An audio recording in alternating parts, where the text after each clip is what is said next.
I'm Lester Holt.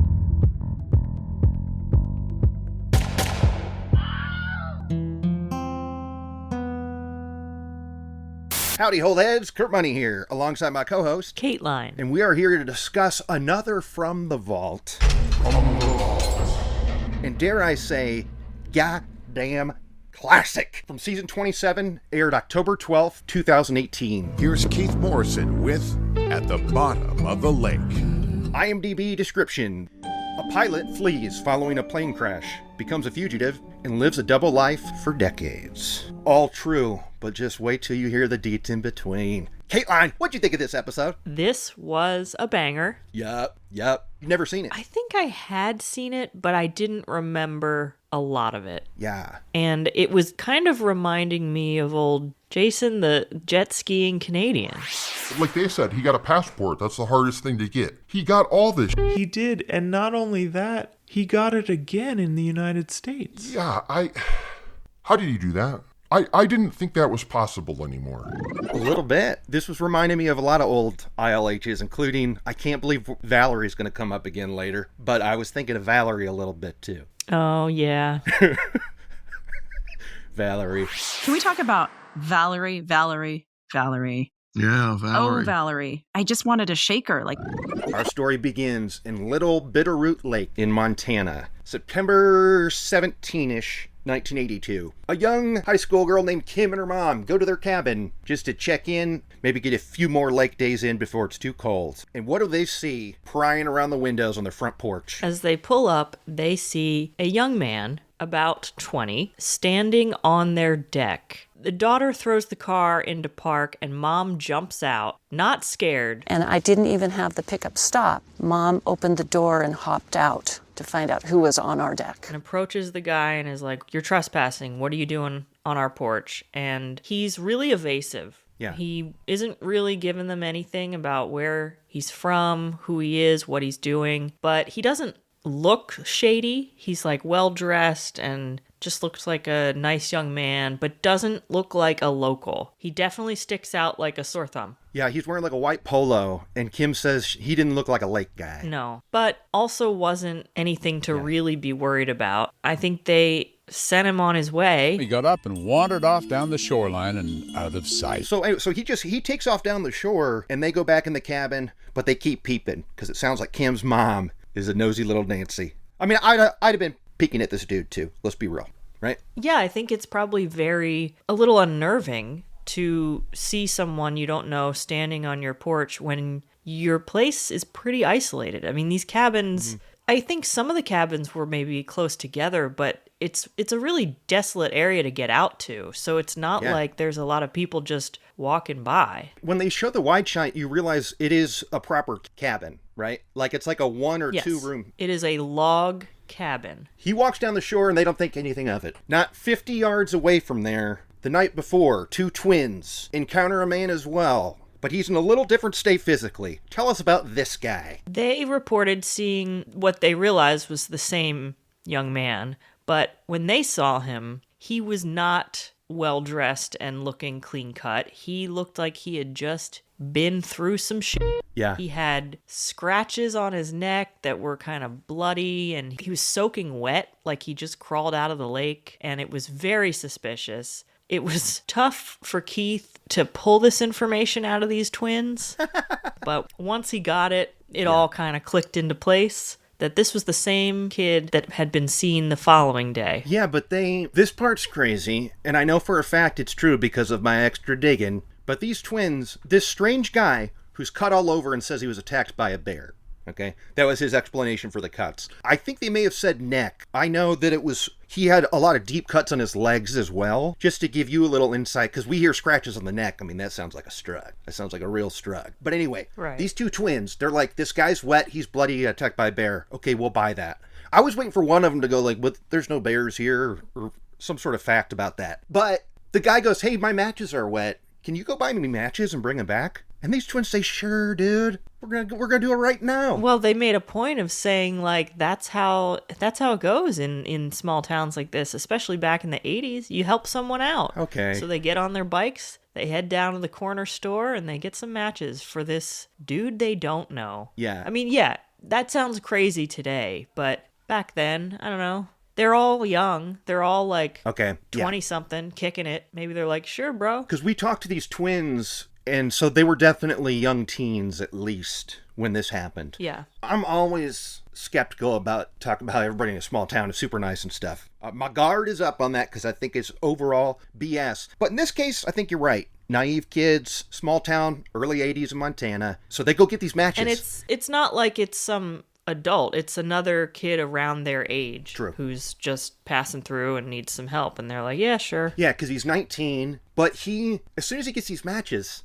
he doesn't like start a fire and eat some food or anything. This dude starts burning all the stuff with him. Mm-hmm. He starts a fire and it's like, okay, paper maps, those go first. Now the clothes. Now a gust lock, whatever the that is. Right away I found what's called a gust lock. A gust lock is a bent piece of metal that actually fits into the yoke of an airplane. He throws everything in this fire, burns it, and then again saunters away. Saunters. Then this strange man just sauntered off. So these people, they don't think anything of it, just a weirdo at the lake. But then there's a little scuttlebutt going around the lake because there's a weird film on top of the water. It looks like, I don't know, it was an oil spill or something. And luckily, one of the young new deputies was also an airplane pilot, and he goes, that's fuel, y'all. That's from a plane. Yeah, that's not from a boat. That is from a plane. Yeah, because it was like a recreational lake, and there were, there's speedboats or whatever. So they start to look for it. And this process takes more than a week, and they made some empty promises. They thought they'd get this wrapped up in a few days. And every day it's like, well, here we go again.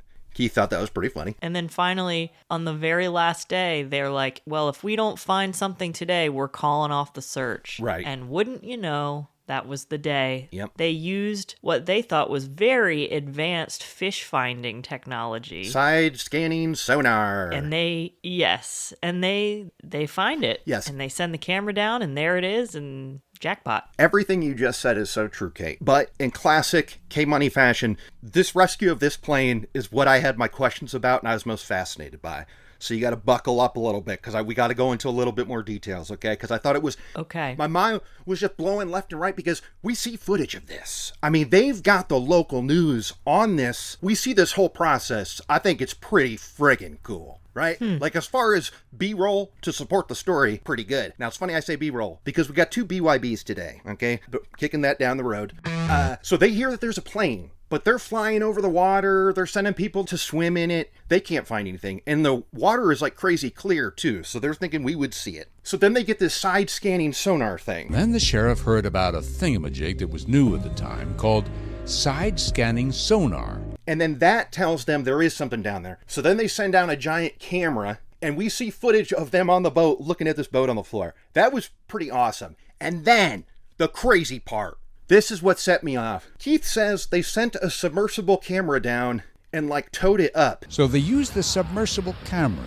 The guide hooks onto the airplane, and they pulled it up to a depth of about 100 feet. Incorrect, sir. They sent down this wild yellow beast with wheels that suddenly turns into a boat that drops an anchor and picks it up for them.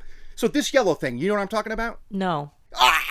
It was like a super boat looking thing. They drove it straight from the shore into the water. This is fucking James Bond. Or something. Well, those boats exist, Kurt. A lot of boat tours, they start on land and they go... It's an amphibious vehicle, yeah.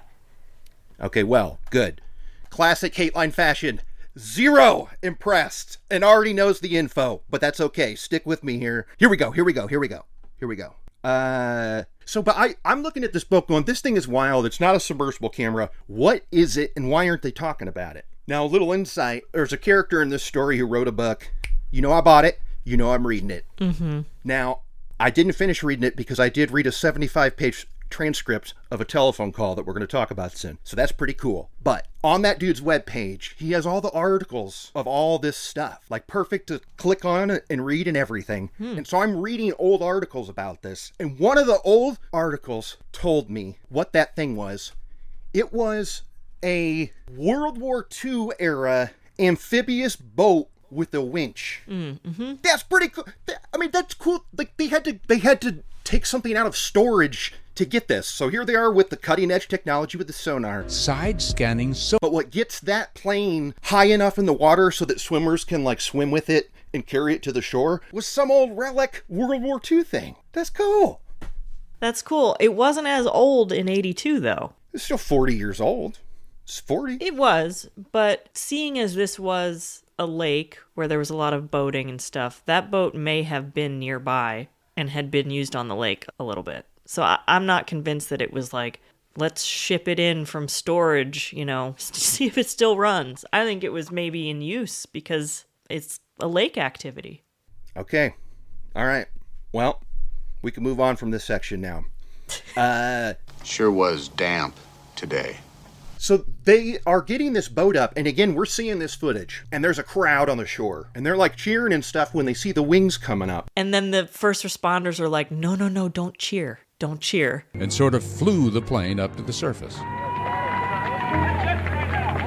Because what they can see that the shore can't see yet is that that plane is not alone. What's in the passenger seat, Kateline? There is the body of a young girl, and she is kind of slumped over, and her hair is actually hanging out of the door of the passenger side of the plane. You see it hanging down from the door. The door is closed, and her hair is sticking out of it. And the first responders quickly put up a sheet as the plane came into view because they didn't want everyone on the shore to see it. But man, my heart sunk when everyone was cheering. I was like, Same. Guys, no. Because to them, this is fascinating. They found a plane in the lake. Like, they don't know it's a potential murder or that there's a dead body coming. Mm-hmm. And so, yeah, they put up the sheet. She arrived at the lakeshore just in time to see the plane emerge from the water with that indelible image, the girl's hair stuck in the door, her long blonde locks wet from waving around in the water. And now, if this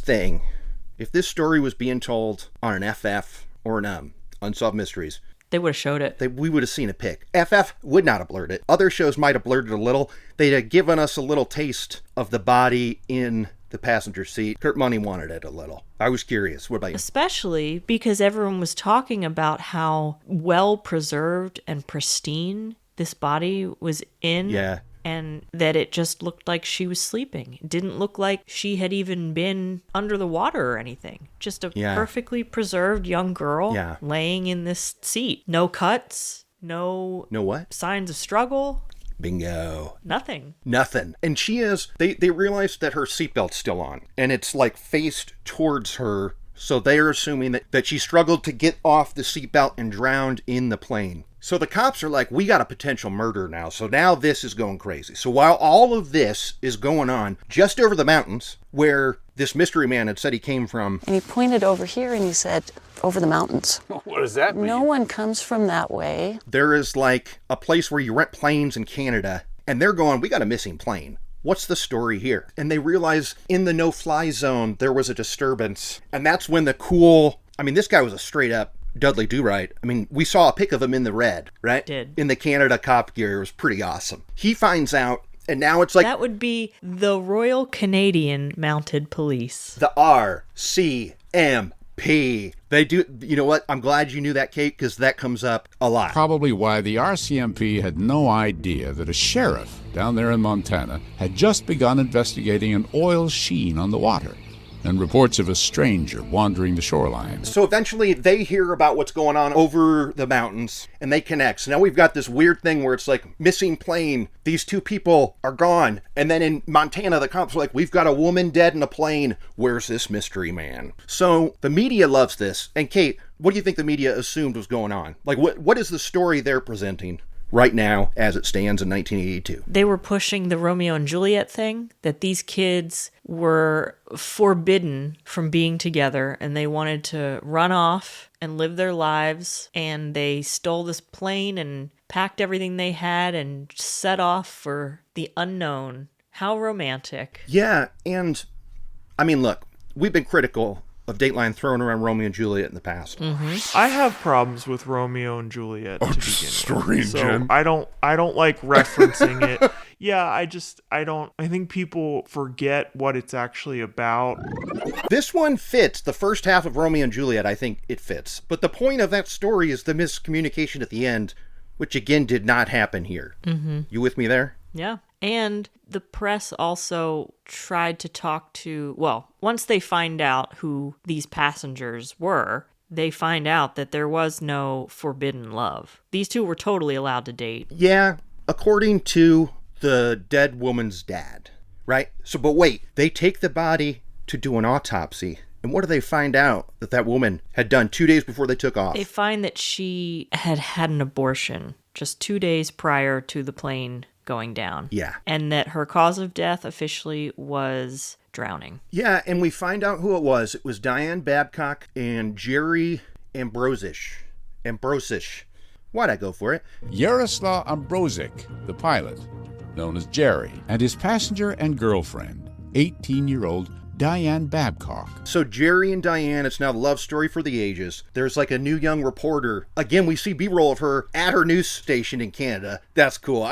Seeing all these old monitors and stuff, I'm just like, oh. It was cool. She was only like 22. Yeah. It was her first big case, her first big story, and we see her, and it was cool. She's, I'm sure she felt a connection to the case too, because she was close in age to the victim. Yeah, that's true. That's true. So, I mean, these two people, they were dating. Nobody else knew about this plan to take off. So, like, it could be a story of Romeo and Juliet. But old Deputy DuPont is suspicious, okay? The cops in Montana are like, no, this sounds like a kidnapping and a murder. That's what it sounds like to them. So maybe the crash presented an opportunity to not have a clingy girlfriend. Because as they say on the episode, she didn't have her nails, like we were saying, her nails, there's no signs of struggle. It doesn't look like she attempted to scratch her way out. They think it looks like she was in there intentionally and that the guy who was flying watched her drown. It's not like he killed her, but he didn't save her, is their theory. He didn't save her. And one thing that supports their theory is that they get this call.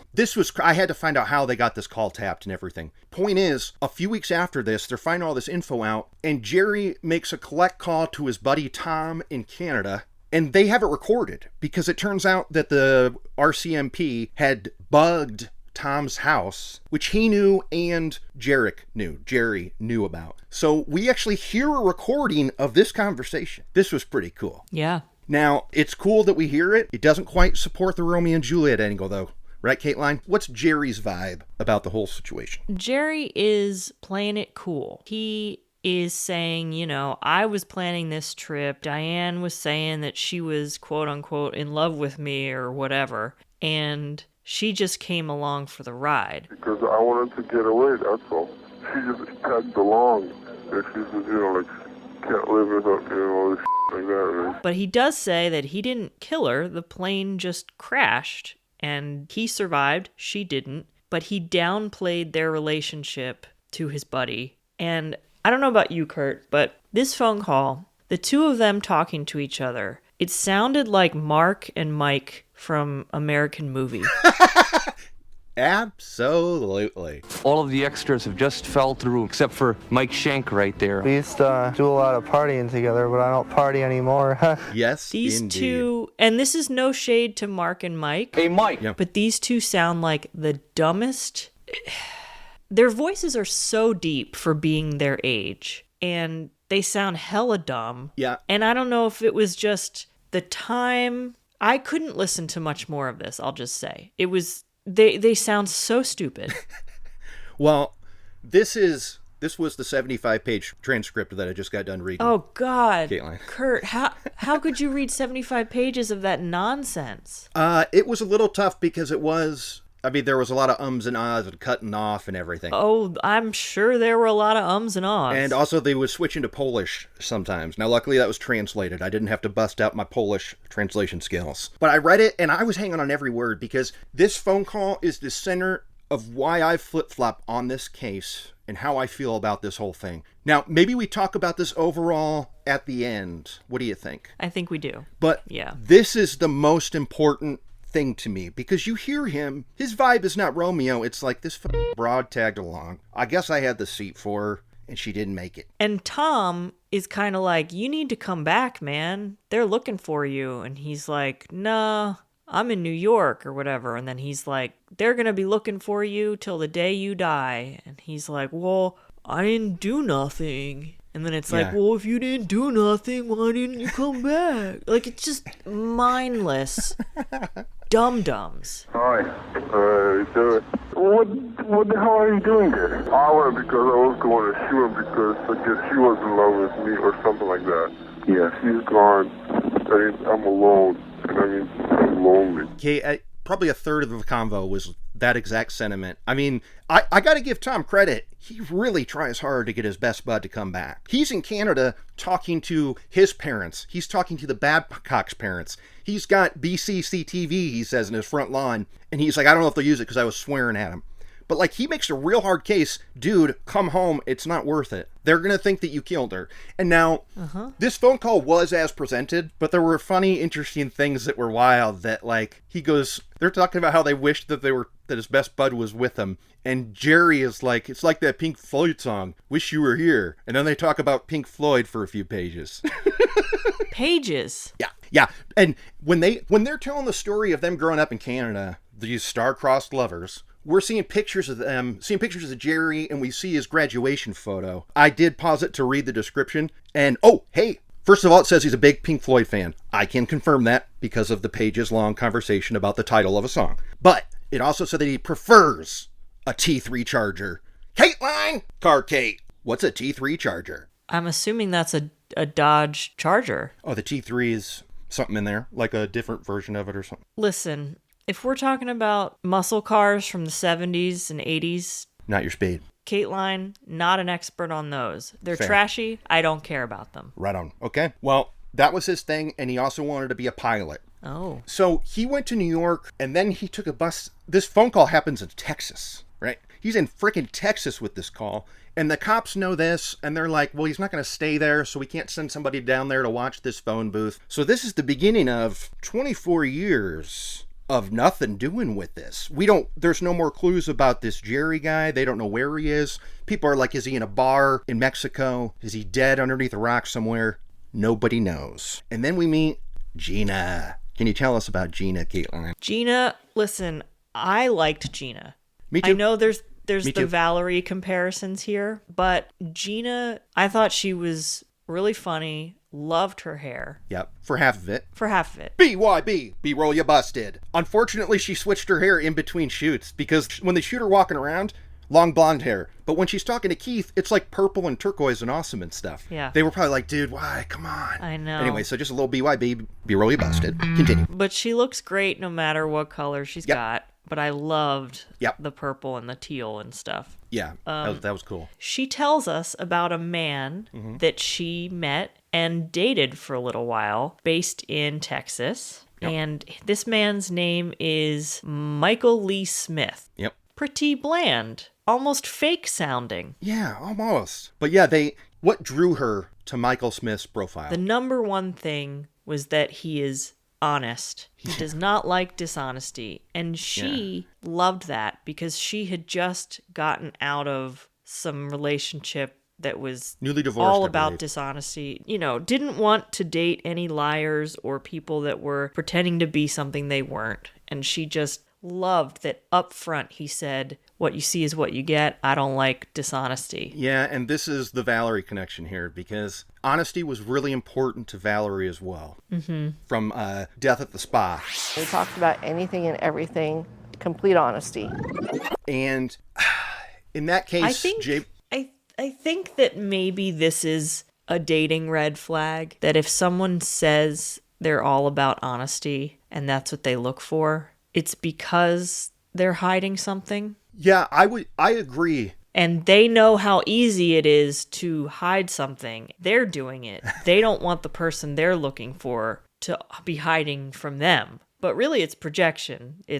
I'm being shady. Yeah. So I'm going to say that I don't like when people are shady. Yeah, I mean, now with hindsight, we can say this, but I mean, I agree that's absolutely a red flag. You see that, you just know it's the opposite, and I feel like when a guy puts it on his profile... The words, I am honest and don't cheat or play games. What he's really saying, I don't ever want to fight or talk about my feelings. I hope that's going to be okay. Yes. What do you think? That's what I think it is. Yeah, absolutely. lazy dude shittiness. And that is what happened. They start dating, and he actually doesn't really reveal much about who he is or his upbringing or anything like that. She starts to notice some cracks in the facade. Yeah. And I actually thought this was pretty good sleuthing on her part. Absolutely. She notices his class ring. Yeah. And the year that he would have graduated from college. Yeah. And his profile said that they were about the same age. But the year on the ring implied that he was older than that. But she kind of tucked it away, like, okay, that... Oh, she said, wow, you must have been really smart if you graduated that year, because he would have been like a 18-year-old college graduate. He told her that he had a degree in aerospace engineering, but the year that he graduated from on his ring was the same year that she graduated from high school. So assuming you got to go to college for more than 4 years for that, there's at least a 6-year discrepancy. So she's like, I don't get it. Were you in college for like a week? And she proposes this to him. This is good sleuthing, and they call it, because she's like a failure analysis at Texas Instruments, the calculator company. Mm-hmm. And so she's like, what's going on here? So she confronts him, right? Now, it comes up, though, because he's like, yeah, I'm 34. Don't I look young for my age? This fool. I loved this. She goes, yeah. Well, actually, no. You look older. I don't think you're 34. Yeah, what up? And that's when it all comes out. That's when it all comes out, but that is not where it ends. Because although she's very inquisitive here, she gets pissed and says exactly, hey, I think even Valerie asked this, what else are you lying about? So what else have you lied to me about? Is that even your real name? Now, us on the outside, we're going, no, dude, of course it's not Michael Smith. But old Mikey Smith just gets bashful and doesn't answer it. So this goes on for a month. Oh, but wait, pause, real quick. This lying thing about the age, no reason for it, not tied to this plane accident we're talking about at all. This is simply him being embarrassed about being 43. Like, this is unrelated, right? Yeah. This is, I was like... Yeah, although I guess it's also his real age, and maybe he was trying to further distance himself from his real identity, so he wouldn't want to be 43. Look, I'll bet when I get to that part in the book, that's what he's going to say. So I hope Future Kurt pops in and confirms or denies this. Future Kurt here. I can't confirm or deny that because he did not give that detail in the book. The chapter where Gina's introduced is called The Black Widow Cometh. And now I'm on a chapter called, what, a free vacation? Sure, I'm in. Oh, this book is amazing. Okay, but forget about why he lied about his age. Because what he does have on his site, and he linked to in his book, check this out. I can't believe this. Future Kurt is beside himself. How to tell you that Gina, this woman who went on the Japan trip with him, you know how Keith is like, he showed up on America's Most Wanted 3 times? Jerry Ambrozic had joined the list of America's Most Wanted, appearing on several versions of the popular TV program, including Final Justice. What Keith did not mention is that the third time they talked about Jerry Ambrozic, he went into a watery grave. Or did he? And how did this woman figure it out? Fuck, Gina is on it. Gina's on that episode. And here's the best part. Hidden in shadow. I actually flat out asked him, you lied to me about your age. What else have you lied about? Is Michael Smith even your real name? She's pulling a Kateline over here. Can you believe it?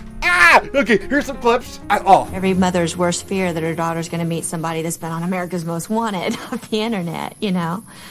And I did. Okay, I'm really going back and forth with this Jerry guy, whether or not I like him, but I love that he has the entire 10-minute segment embedded in his website, like through his own video player. It's not like YouTube where they could pull it because of restrictions. Oh, it's great. It's great. It's wild that she was in it and in shadow. And even Sheriff DuPont, old DuPont himself, is on the episode. He had time, certainly, to remove everything of his inside the aircraft, and he also had time to get into her purse and remove the money. If you had time to do that, why didn't you have time to get her out? Woo! Okay, back to the show.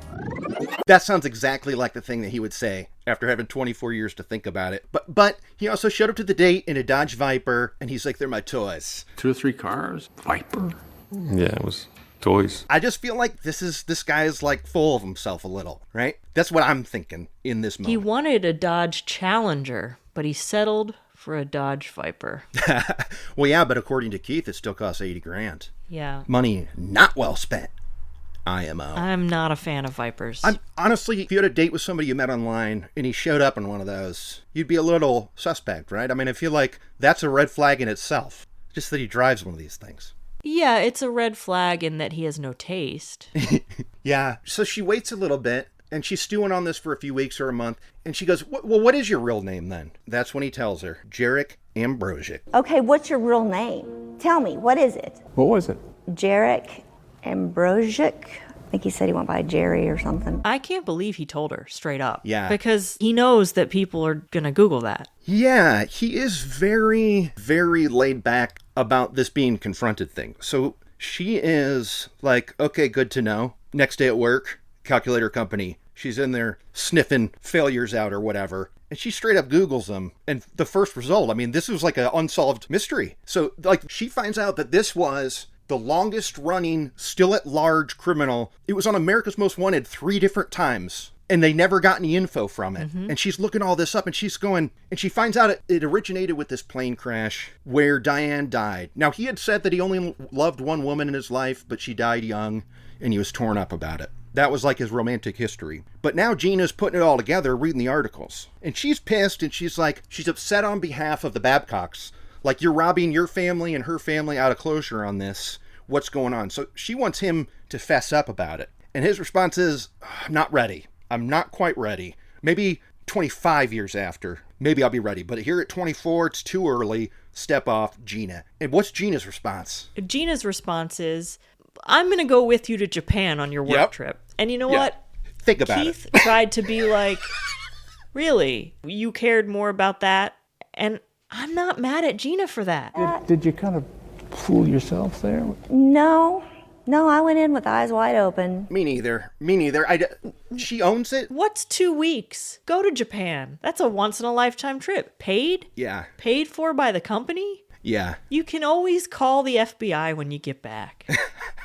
Yeah, I mean, she kind of frames it a little bit that it was weighing on her in Japan of like, I can't live with this. Come on, Gina. You wanted that trip. No. But I'm kind of with you, Kate. 24 years, what's 24 years in 2 weeks, right? Mm-hmm. They'll be just as happy in 2 weeks. So they go to Japan, and we got footage of that too. This doesn't go so well. She's taking too many pictures. It falls apart. Yeah, she said that he didn't like that she was taking so many pictures and not paying attention to him. She cared more about the beautiful scenery and attractions in Japan than him. And I'm like, yeah, bro, why don't you care about the scenery? Yeah. I've been to the places that they had been in those photos, and I'm like, yeah, she should have cared more. That's a once-in-a-lifetime opportunity. Yeah. Again, this speaks to the part of this gentleman I don't care for in the very selfish side where he's like, wow, come on, what about me? I'm like, dude, come on. So these are points against this guy. And then he gets the most minute of points that on the flight back, he gave up his first-class seat to her. Yarrick,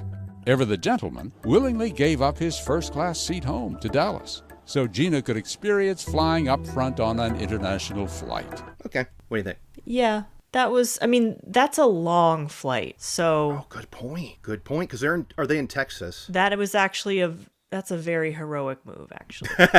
Is it heroic? Okay. That's like a 14-hour flight. Okay, so that was pretty nice. 15 maybe. If you're going right to Dallas from Tokyo, that could be 14, 15 hours. That's a lot. I'll bet he regretted it back there in coach, but we got to give him cred because he gave up the seat. But they get home, they break up, but it's amicable, right? And even he says, if you ever change your mind, come on back. Because she's like, now that I'm back from Japan, fresh-faced, I had a minute to think about it. I'm not cool with this. You need to admit this, what you did. And he's like, I'm not going to do it. Mm-hmm. So they go their separate ways. And this starts to eat at Gina. And she's looking at her calendar. And there's no upcoming trips. And she's going, my conscience, I can't handle this, okay? I got to call it in. So she makes some calls, fesses up on this guy. What are you thinking right now, Kateline? Well, we see the detective back in Montana, and he's like a second away from retiring, and this is the case that he could never put to bed, and it ate away at him. It's that classic tale. Yep. And he gets this call, and he cannot believe it, and she tells him I know where this Jerry guy is. He's living a different life in Texas. Come down and get him. Yeah, and it's like a few weeks later or something, this guy Michael Smith, there's a guy in a polo that drove up in a truck that asked if he's Michael Smith, and as soon as he says yes, another guy flanks him with a gun to the head and says like, put him up! It's the friggin' FBI here to arrest him. Yeah. So they throw the old cuffs on him, and now the jig is up. I mean, they found this guy. He survived. In Montana and Canada, but mostly Montana, they're itching to get this guy back out of Texas because they want to friggin' charge his ass because negligent homicide has up to a 20-year sentence, is what they're thinking in Montana. She didn't have to wait long for Sheriff Jim DuPont to return her call. He sounded excited. He sounded very excited. This is where I don't want to get caught in the weeds here, Kate, so maybe you tell the next step of the story because I know about his prison experience. It's not worth telling on the pod. He was just whining about it in the book. So what happened next in the episode? Well, of course what happened in the episode? Kateline, did you... I mean, they freaking teased it in the cold open. It's one of those kind of cases where really you're the only person on the planet who knows the truth. But KM sits down with this dude. We're talking to the guy himself, Jerry Ambrozic, talking to KM. Yeah. That's pretty cool.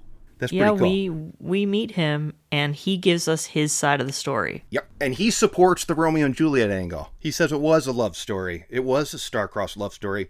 R.I.P. Diane. He says that they did have the abortion a few days earlier, that it was something that they both agreed to. This was not pressured by anyone. This was not forced on her. Right. They agreed to this. They packed the plane full of survival gear because they intended to run off together. Yep. But when he was ditching the plane, he, I guess, pushed the yoke a little incorrectly, and the tail hit the water, which forced the plane to flip, and it was upside down. He was thrown out of the plane, and when he swam around to the side to get Diane, he realized the plane was upside down and her door was on the other side, and he's scrambling around trying to get to her. She's screaming. And she's screaming. The seatbelt was stuck, wouldn't come off, and his explanation is that unlike what the detectives in Montana had theorized, that he had all this time to just watch her drown, he says it was like 15 seconds and that plane was sinking. And he was trying as hard as he could to get her free, and it just happened so fast that he had to get out or he was going to go down with it. And there wasn't anything he could do. And he says, it's one thing to sit on your couch and theorize and talk about how you did this wrong, you did that wrong, you had all this time. But he was like, in the moment when you're panicked, you have a head injury from when the plane crashed. It knocked them both around. I mean, he flew out. He's disoriented. He flew out the front windshield. He flew out. He was ejected out the front windshield because he didn't have a seatbelt on. Right. So he was hit in the head, pitch black, delirious, swimming. The plane is sinking and she's screaming. Maybe this is where we're going to disagree, Kurt, but I don't think he did anything wrong in that moment. What he did do wrong was what happened after that. Yeah, I agree with that. I feel like we're on the same wavelength. He didn't do anything wrong. Sure, we can hope he did a little bit more. And maybe that's where my head is at. Maybe he could have done a little bit more, but we do not know. And for 24 years, Montana cops are thinking he had 30 minutes to save her. Right. When it's like, if you erase that single fact, this story has changed. And I think that after decades of them believing that, talking to America's Most Wanted, looking for this guy. He stayed on that very big deal list all the way through the 1990s. They can't get that fact out of their head. But with that gone, They built him up as a murderer in their minds. And really, he was just a dumb kid. And he was panicked and confused and probably in shock. So he made some really stupid choices. When he swam to shore, he did everything wrong by not immediately telling people what had happened, by burning all the evidence. But I don't think that it was to hide the fact that he'd done something bad. I think it was because he knew he needed to start a new life. So he was just burning the evidence of himself as Jerry. And he wanted to start over as Michael. Yeah, Future Kurt here again. And I got some questions about this plane. Because the report says the plane did not go underwater upside down. Now, Jerry Ambrozic debates this. But my question is, wouldn't you be able to tell if it was upside down still on the bottom of the lake? Now, I know you're thinking it's dropping 255 feet, it could spin. But when I Googled it, check this out. If a Cessna 150 crashes into water upside down, it is likely to sink immediately and go to the bottom upside down, as the design of a typical airplane does not provide any buoyancy when inverted in water. The fuselage will fill with water and pull it downwards quickly. And I can't tell in this friggin' footage with their submersible camera if we see a shot of it, if it's upside down or right side up on the bottom of the lake. I mean, that seems like a pretty good way to tell. I don't know. But if it didn't flip over, then his whole confusion about what side she was on is BS. So, boy, I don't know. This is a mystery. Here's what I'll say. In that 75-page convo that I read, he said more than once, how could someone be so stupid to have their seatbelt on backwards? He kind of said some negative stuff about old Diane. All right. Now, again, shock or whatever. He's talking to his buddy. That could be, you know what? That's him in the moment processing this. And his way of processing it is, how is it not my fault? How could she be so stupid? Also in this call, he says, hey, in New York, I bought that knife that you bought, right? How much did you pay for yours? And he makes Tom answer $30. And he's like, I got mine for $22 in New York. So I don't know. Right.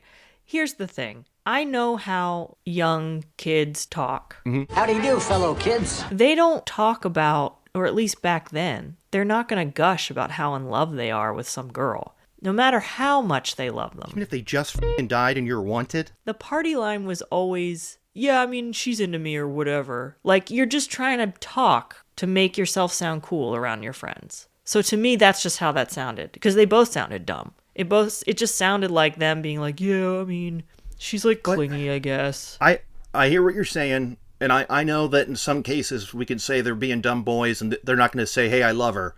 I don't know. It just felt, that's where I get hung up. Because I don't know why in that moment when he's being honest with his buddy Tom and when he knows that the convo is being recorded, it feels wild to me that he would say that stuff. Maybe he was going the opposite way. Instead of saying how much he loved her, which is what adult version of him is now saying, kid version of him was like, I gotta make it seem like I didn't intend for her to even be there. Okay. So that it makes him look even more innocent. I mean, he's dumb. Mm-hmm. I'm not mad at him. I do not want to, because now that he's arrested, okay, now all the charges are coming. It's not like I want this guy to go to jail forever for this. I don't think he's a cool dude. Well, the Viper gives that away. Of course. And also his attire. Real talk, Kate, when they first showed him that god-awful shirt he's wearing with the white lettering across the breast, for a split second, I said, oh, he's in prison. I thought that was like his prison number. Same. No, it's just some like Euro trash shirt. Oh, yeah. Yeah. So we learn about what he did during those years up until meeting Gina. And he got his GED first of all, the very first thing he did was like get arrested for petty theft or something. Because he got robbed. He was crashing with a guy and he had $2,200 that he had saved from the plane crash. And this guy robbed him. Yeah. Now, apparently in that convo, he said, I was going to do the same to him. So I guess it's okay. He was like, I was going to steal his car anyway. But this dude manages to get a birth certificate. I mean, I just got a birth certificate recently. It's easier than you think, but this wouldn't fly today, obviously. No. But once he had that piece of paper that called him something else, he was off and running. He got help with that. A guy told him, go to a cemetery, find a grave of someone who died as a child, who would be around your age now. Take their name and their information. Say you lost your birth certificate and you need a new one. They'll print you off the birth certificate. Then tell Social Security you need a new Social Security card because, you lost your old one. You give them the birth certificate as proof. Then they give you a Social Security card. So now he's got a full brand new identity. He is Michael Lee Smith and he can get a job. He can go to school. He can go to school. Yeah. He gets his GED. He goes to school for, what was it? Aerospace engineering or something. Aerospace engineering. But the only hiccup in this plan is everything's going great for this guy. Years pass. He's Michael Smith. He goes to college. He's like, I'm going to be a pilot for the government. Yes. Uh-oh. But then he realizes if I do anything in aerospace for the government, they're going to do a background check and see that nothing happened to me since birth. Yeah. And also that I died. So. Yeah. So back up from this. He pivots. And he goes into software engineering and starts a company and successful. He's got a big house and a ton of cars and he travels the world and he's just fully living a different life. He got a passport because he repped one of his clients was like Honda Racing or something. Yes, it was Honda Racing. So he got to go to Japan. Yeah. Now, was that for F1 or no? They showed one of the little cars. I couldn't tell. So, like, he does make a lot of money in web design. Now, this has to be a case where he made a lot of great money early on. Because I'm well acquainted with his website. I'm now a member. Hit me up, username Kurt Money. Okay? But the design on this website, woo-wee, it is some GeoCities nonsense. He created an elaborate website with all the documents from his cases. All of them. He's an unusual person. And he wrote this book in 2018, Kate. Websites weren't looking like that in 2018, is all I'm saying. Wow. They show a picture of it. It's bad. I mean, it's bad. But again, I love it because it had proof of all this stuff. So what happens? I mean, he's arrested. Like, what's the ultimate punishment he suffers? Well, they bring him back to Montana. And in Canada, his sentence is kind of thrown away because he had stolen that plane. Yeah. But the company that he stole the plane from dropped those charges 30 years ago. So there wasn't anything on him there. So he only stood to serve time in Montana. Right. But before he goes back, this was funny because the detective, which Keith talks about the old footage of how we talked to him back in 2008. This Deputy DuPont, he became sheriff, was after this guy forever, and he has since died. R.I.P. Sheriff DuPont. He died in 2012. But he was around, and he got to interrogate him and stuff. So he was around when all this went down. And he goes, and the U.S. government, in their wisdom, gave him a free ride back to Canada. My question to you, Kate, do you ever say, in their wisdom, and you don't mean it sarcastic? I feel like that's always sarcastic. Always. Right? Always. Yeah. The federal government, in their wisdom, deported him back to where it all started, to Vancouver. So he got a free ride home. I liked hearing that. That was kind of funny. But yeah, I mean, because he does like 9 months in jail while all this is getting sorted. Mm-hmm. And so like with time served and stuff, he got like probation. Yeah. Right? I mean, he didn't do any time. He didn't do a second of time. No. Post trials. I thought it was wild how he sounded nothing like he did on that phone call as a kid. Plane sinks and nobody knows any better. His voice is not as low. Hi.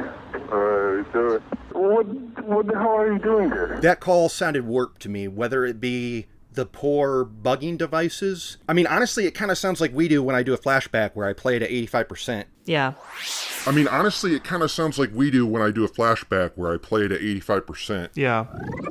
It's like they both sounded like their pitch was down. Also, he doesn't sound as dumb. He sounds like a normal, relatively smart, educated guy. Yeah, and he's... I mean, there's something to be said for getting that GED. That's true, and now he's stoked because now he's reunited with his family. Now, this is, we could talk big picture stuff. He kind of paints this picture of him having to recover from losing the love of his life and how he never recovered. Now, he says, in the book, he says, 24 years is plenty of time to grieve a loved one. So I eventually got over it. And I'm like, okay, dude, fine, whatever. Here's who I think about. Diane's family, who, by the way, okay, so Jerry's parents knew he was still alive. Well, one, because of the phone call, but he sent them a Christmas card in December of 82. That was his last contact with his family. And in that Christmas card, his message for his sister that he told Tom to tell her was, lay off the sweets, you'll be prettier. That was also in that, Kateline. How's that? My parting words to my dear sister that I love so much. Hey, fatty, lay off the food, will ya? Yeah, we don't know their relationship, though. That could have been typical nagging brother and sister kind of vibes.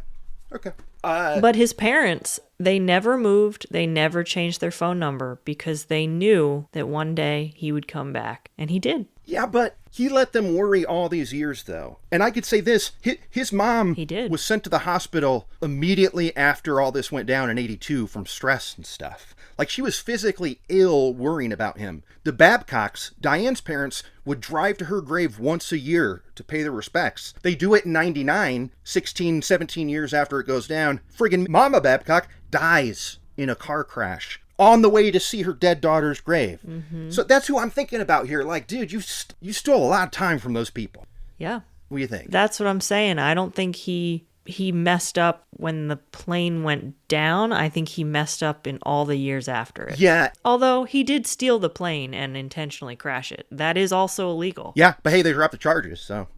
But no, I don't think he had any intent to hurt Diane, and he hurt Diane's family and his own repeatedly for the years after. Yeah, but it wasn't anything you can be tried for. No. It's just stuff we can side-eye him and judge him from over here, which I'm doing. But yeah, it's nothing, I don't think there's like a miscarriage of justice here. No. Me neither. I think he got fucking lucky. Diane's side of the family did not. Yeah, this guy, he wrote a book. It's called A Tear in My Life. Now, I fucking hated this title, Kate. Do you know why? Because it looks like a tear in my life. Thank you. Yeah. And also the font is unreadable. Yeah, it's god-awful. And the subtitle was like, Battling the Truth. But this tear thing, you could say, oh, it means both ways. Wrong. He only wants it to mean tear because on every page, it's not on the original cover, but on every page of his website, there's a little, like an emoji of a tear next to the title. Like on the top of every webpage, there's a blue teardrop, and then it says, A Tear in My Life. So he flubbed. He wanted it to only be tear, and I hate it for this reason. What does that even mean? Yeah, who knows? I mean, the one tear he shed. For Diane. On his way to becoming a viper-owning businessman. Like, yeah. Yeah, I mean, the dude sucks. Yeah. He's not a murderer. Yeah, I like that. Dude sucks, not a murderer. Terrible style. Yeah. Needs a Kateline makeover or something. Would Kateline even touch this guy with a 10-foot pole? Or are you like, you're on your own? You mean like looks-wise? If he came to you and said, Kateline, I need to speak to VIB Kate, okay? I need to speak to all the Kates that are all about dressing over. I need you to treat this like a what not to wear sitch. Look, if he pays me, I'll do it. Okay. All right, so I think that brings us on to our lists. Kateline. Kate's unnamed list. All right. It is a small town because it's a remote lake vacation spot. And nothing like this ever happened there, which is why everybody, including the media, was standing on the shore waiting for that plane to come up. So yeah, I think I could count it as a small town. Yeah, I'll give you that. Anything else? Well, do we count the Viper? It had nothing to do with solving the crime, but it certainly made an impression. Yeah, I mean, hey, it's Kate's call, but and you know what? What's that? I'm tempted to even add f*** them kids. Ooh. Because this is clearly a dumb kid thing. The whole thing is because he was a dumb kid and he f***ed up this plane crash and then he did dumb kid for years. You know what? Here's why I think it is. And I think you should call it that officially. His reasoning for wanting to leave, because both these people supposedly had good home lives. And all I could decipher from the transcript of that conversation is his dad was mean to him and wanted him to get a job or something. Like, you're right, it is a damn kids, because he had no reason to want to run away. He could have driven to America. Like, it doesn't... Totally. He wasn't running from anything, just an annoying dad. So I'm with you. I'm with you. That's two things. Them kids. Boom. How's to say bye to Charlene and the kids? Them kids. The kids? Yeah. On to Kirk's Kick-Ass List. Kick-Ass List. Keith hops on this list twice by talking about how it's something straight out of a movie. Okay? 2 different times in 2 different ways, he says this is like out of a movie, and I totally agree. It was almost like it happens in the movies. A twist quite out of the blue. Quite a story. Straight out of a movie.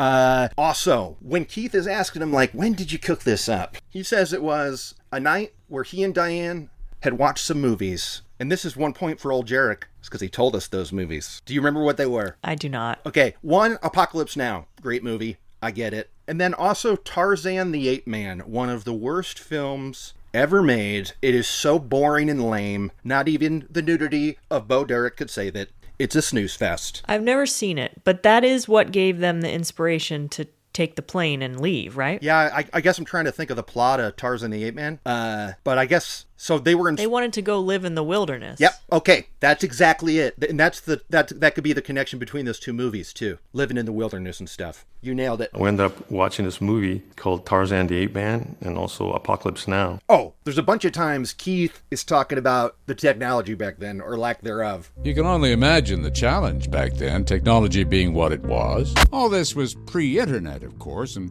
that's probably why the RCMP had no idea. That last phone call he made to his friend Tom was traced to a phone booth.